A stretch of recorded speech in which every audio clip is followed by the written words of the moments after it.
नमस्कार, मैं हूं आपके साथ पूर्णिमा मिश्रा।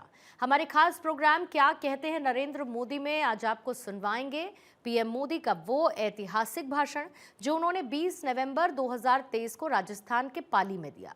अपने भाषण में प्रधानमंत्री ने कहा कि आज पूरा देश विकसित होने के लक्ष्य के लिए दिन रात मेहनत कर रहा है और भारत 21वीं सदी में जिस ऊंचाई पर होगा उसमें राजस्थान की भूमिका बहुत बड़ी होगी।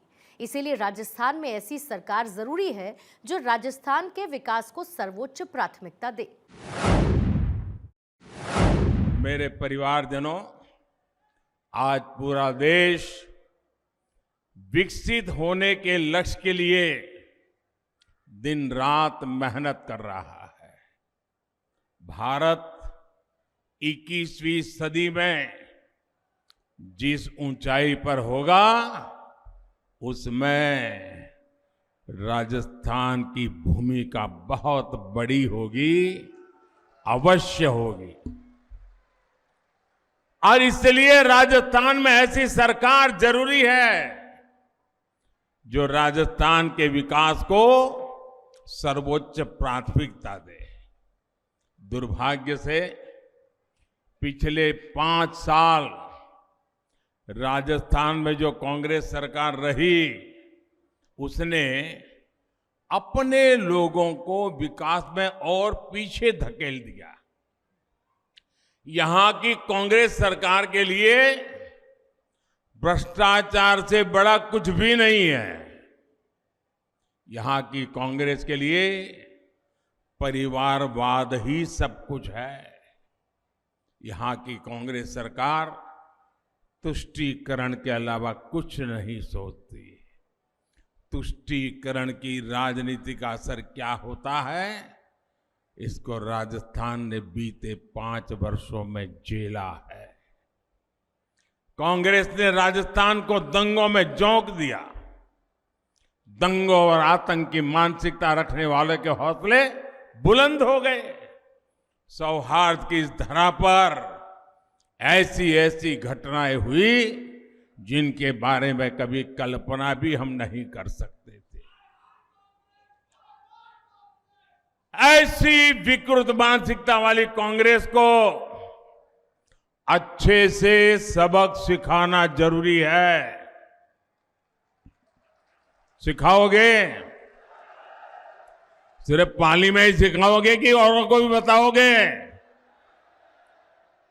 मेरे परिवारजनों, कांग्रेस और उसके घमंडिया गठबंधन की ये पहली हरकत नहीं है।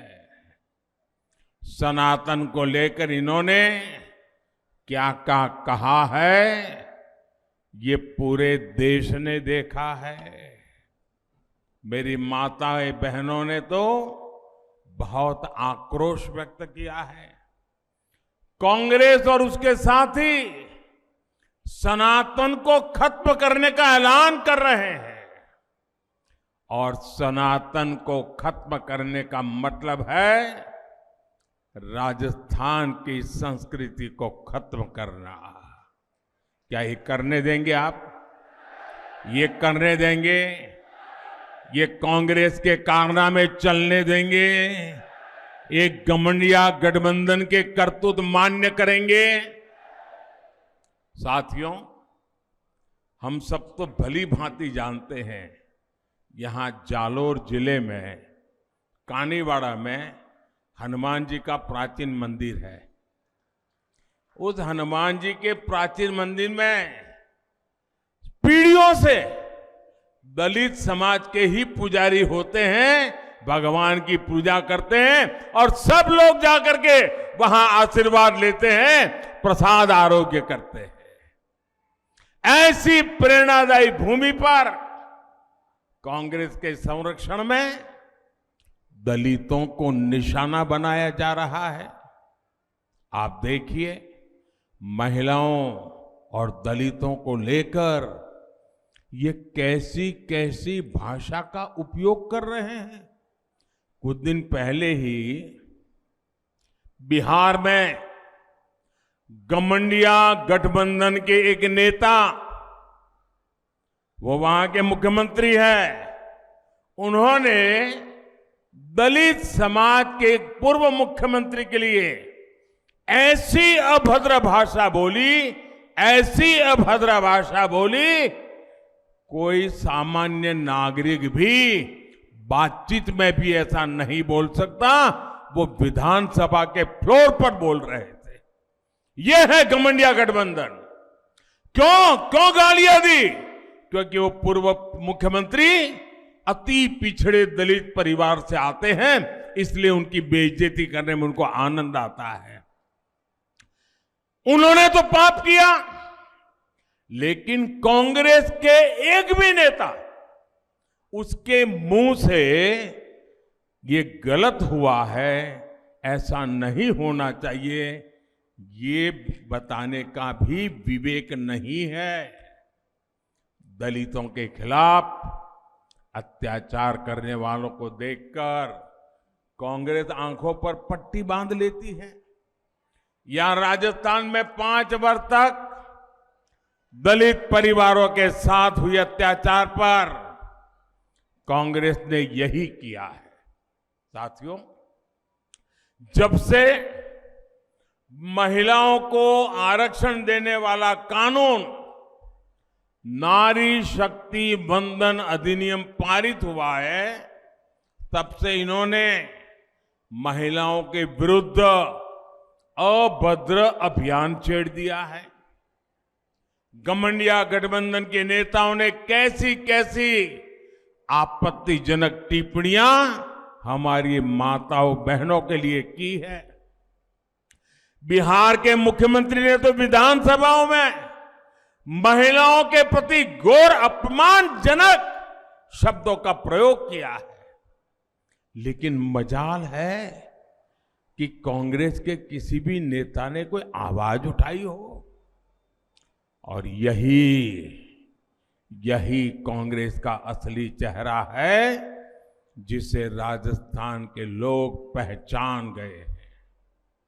साथियों, महिला विरोधी कांग्रेस कभी महिलाओं का कल्याण नहीं कर सकती, कभी महिलाओं की सुरक्षा नहीं कर सकती। कांग्रेस ने राजस्थान को महिलाओं के खिलाफ अपराध में नंबर 1 बना दिया है। यहां मुख्यमंत्री कहते हैं कि राजस्थान की बहनों बेटियों ने पुलिस थाने में जाकर के उन पर जो अत्याचार हुए, जुल्म हुए, उसकी जो शिकायतें, फरियाद दर्ज की हैं। यहां के मुख्यमंत्री कहते हैं कि ये सारी शिकायतें फर्जी है। क्या कोई मां बहन ऐसी फर्जी शिकायत करे?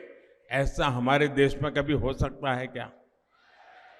आप मुझे बताइए, हो सकता है क्या?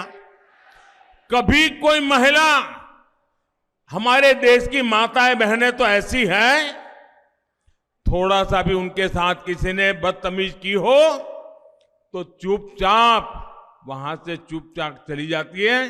वो सोचती है कि वो बुरा आदमी है, वो अपने घर जाए, मैं अपने काम पे चली जाती हूं। वो कभी झूठ बोलने का तो सोचती भी नहीं है। और जब पुलिस थाने में जाकर के उस पर हुए अत्याचार की बात लिखवाती है, तो कुछ तो सच होगा कि नहीं होगा भाई? होगा कि नहीं होगा? अरे मुख्यमंत्री ये कहे कि भाई हम जांच करवाएंगे, वे तो मुख्यमंत्री सर्टिफिकेट देते हैं कि महिलाएं आजकल फर्जी चीजें लिखवा देती हैं। क्या ये महिलाओं का अपमान है कि नहीं है? ऐसे ही जवाब देते हैं क्या? ये महिलाओं का अपमान है कि नहीं है? ये महिलाओं का अपमान है कि नहीं है? ये महिलाओं का अपमान है कि नहीं है? ये अपमान करने वाली सरकार जानी चाहिए कि नहीं जानी चाहिए? पूरे राजस्थान से जानी चाहिए कि नहीं जानी चाहिए?